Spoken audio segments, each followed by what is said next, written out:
نبی اکرم صلی اللہ علیہ وسلم نے ایک مرتبہ 3 دفعہ قسم کھائی، واللہ لا یؤمنو، واللہ لا یؤمنو، واللہ لا یؤمنو، خدا کی قسم وہ شخص مومن نہیں، خدا کی قسم وہ شخص مومن نہیں، خدا کی قسم وہ شخص مومن نہیں۔ واقعہ یہ ہے کہ ہم تصور نہیں کر سکتے کہ صحابہ کیسے لرز گئے ہوں گے، کانپ اٹھے ہوں گے، کون وہ بدبخت ہے، کون وہ شقی ہے جس کے بارے میں اللہ کے رسول 3 دفعہ قسم کھا کر فرما رہے ہیں کہ وہ صاحب ایمان نہیں۔ قیل من یا رسول اللہ، کسی نے ڈرتے ڈرتے پوچھا ہوگا اے اللہ کے رسول کس کے بارے میں ارشاد فرما رہے ہیں؟ اب جواب سنیے، الذی لا یامن جارہ بوائقہ، وہ شخص کے جس کی ایذا رسانی کی وجہ سے، جس کی بدخلقی کی وجہ سے اس کا پڑوسی امن میں نہیں ہے۔ یہ کوئی گناہ کبیرہ ہے؟ آپ کی فہرست میں تو گناہ ہی نہیں، کبیرہ کیا سوال، صغیرہ بھی نہیں۔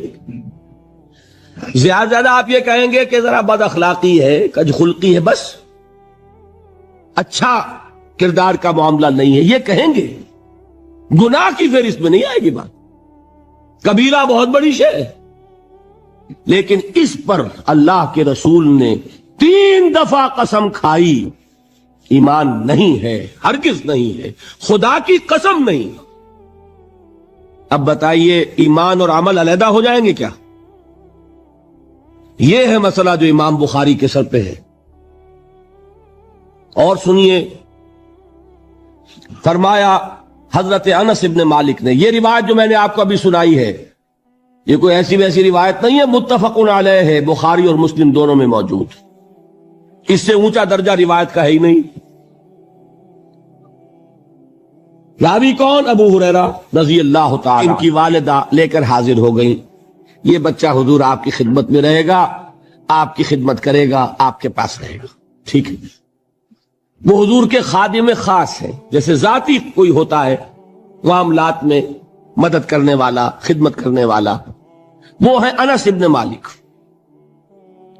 کیونکہ ان کا تعارف ہو گیا ہے رضی اللہ تعالیٰ عنہ، تو ایک بات پہلے اور سنا دوں، جو بچہ اپنے اس بچپن سے لے کر 9 برس کی عمر تھی جب آئے حضور کے پاس، انتقال کے وقت عمر کتنی ہوگی؟ 19 برس، 10 برس حضور کی خدمت میں رہے۔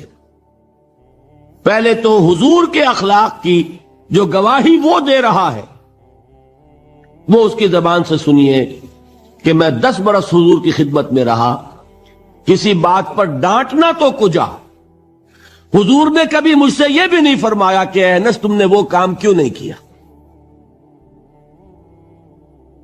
یہ ہے ایک آقا کی حیثیت سے محمد الرسول اللہ صلی اللہ علیہ وسلم کا اخلاق۔ اگر نہیں کیا خود کر لیا، کوئی ڈانٹ ڈپٹ نہیں۔ حالانکہ بچے ہیں، بچوں کو ویسے بھی ڈانٹ ڈپٹ دیا جاتا ہے، لیکن نہیں۔ اب ان صحابی کی ایک گواہی سنیے، قلما خطبنا رسول اللہ صلی اللہ علیہ وسلم الا قال، فرماتے ہیں کہ شاذ ہی کبھی ایسا ہوا ہوگا کہ حضور نے کبھی خطبہ ارشاد فرمایا ہو اور اس میں یہ الفاظ نہ ہو۔ الفاظ سمجھ رہے؟ جب بھی خطبہ دیتے تھے آپ یہ الفاظ ضرور فرماتے تھے، شاذ کبھی رہ جائے تو رہ جائے، قلما خطبنا رسول اللہ صلی اللہ علیہ وسلم الا قال، کیا فرمایا؟ لا ایمان لمن لا امانت لہ ولا دین لمن لا عہد لہ، جس شخص میں امانت داری نہیں اس کا کوئی ایمان نہیں، جس میں ایفاء عہد نہیں اس کا کوئی دین نہیں۔ بنا پھرتا ہو وہ دیندار، بنا پھرتا ہو وہ صاحب ایمان اور امتی حضور کا، امانت داری نہیں تو ایمان نہیں، ایفاء عہد نہیں تو دین نہیں۔ کس کا فرمان ہے؟ کسی آج کے زمانے کے مفتی کی بات نہ سمجھ لیجئے گا کہ جس کو آسانی سے آپ چاہیں تو رد کر دیں، یہ محمد الرسول اللہ صلی اللہ علیہ وسلم کا فرمان ہے۔ اور سنیے پھر ایک متفق علیہ روایت، بخاری اور مسلم کی، راوی پھر کون ہے؟ ابو ہریرہ رضی اللہ تعالیٰ عنہ۔ فرماتے حضور نے ارشاد فرمایا لا یزنی الزانی حین یزنی وہو مومن ولا یسرق السارق حین یسرق وہو مومن ولا یشرب الخمر حین یشرب وہو مومن. کوئی زانی حالت ایمان میں زنا نہیں کرتا. کیسے ممکن ہے؟ ایمان ہو اور زنا ہو جائے، پھر وہ ایمان دھیلے کا ہوا. کیا قدر و قیمت اس ایمان کی؟ وہ تو اٹھا کر پھینک دینے کی چیز ہے.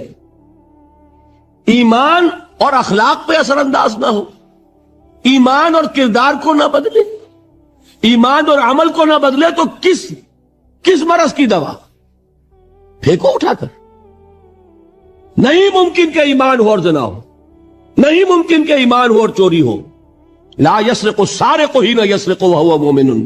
کوئی چور حالت ایمان میں چوری نہیں کرتا، کوئی شرابی حالت ایمان میں شراب نہیں پیتا. ولا یشرب الخمر حین یشرب وہو مومن. کوئی شراب پینے والا وہ مومن نہیں ہوتا جب وہ شراب پی رہا ہوتا، اس وقت اس کے دل سے ایمان نکل جاتا ہے. اب دیکھیے یہاں کیا میں نے کل بتایا تھا نا، مغالطے کیا ہو گئے؟